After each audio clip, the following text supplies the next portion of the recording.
Pushpa 2 release సందర్భంగా Sanjay theatre దగ్గర జరిగినటువంటి సంఘటన మొట్టమొదటిసారిదా అంటే ఇప్పటివరకు అనేక సినిమాలు రిలీజ్ అయినాయి. చాలామంది ఆ తొక్కిసలాట్లో కానీ లేకపోతే సినిమా చూస్తే కానీ చనిపోయిన వాళ్ళు ఉన్నారు.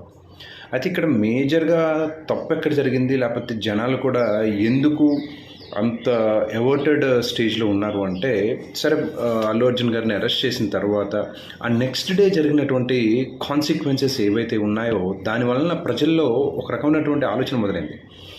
ఏమీ కాలేదు కదా, పొద్దుటి నుంచి రాత్రి వరకు సెలబ్రిటీస్ వస్తున్నారు వెళ్తున్నారు, లైవ్ ప్రోగ్రాంలు పెట్టారు, మీడియా మొత్తం అక్కడే కూర్చుంది, అక్కడ ఒక పక్కన ఒక తల్లి చనిపోయింది, ఒక బిడ్డ ఏమో చావు బతుకుల్లో ఉంది అనేటువంటి ఆలోచన అటు జనాల్లోనూ ఇటు పొలిటికల్ సర్కిల్లోనూ మొదలయ్యి ఈ రోజున అది సినిమా ఇండస్ట్రీ మొత్తాన్ని ఇంపాక్ట్ చేసింది. సో అల్లు అర్జున్ గారు కూడా ఒకసారి ఆలోచించుకుని 2 రోజుల పాటు ఎవరికి కనపడకుండా ప్రశాంతంగా గడపాల్సింది, ఈ ప్రాబ్లం ఉండేది.